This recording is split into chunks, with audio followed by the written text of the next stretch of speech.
হিন্দুর উপর অত্যাচার করে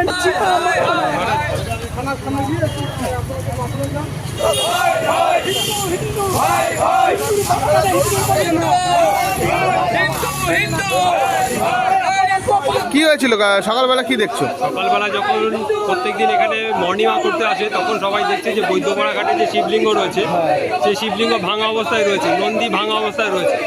আপনারা দেখতেই পাচ্ছেন যে মুর্শিদাবাদে কদিন আগে কীরকমভাবে হিন্দুদের উপর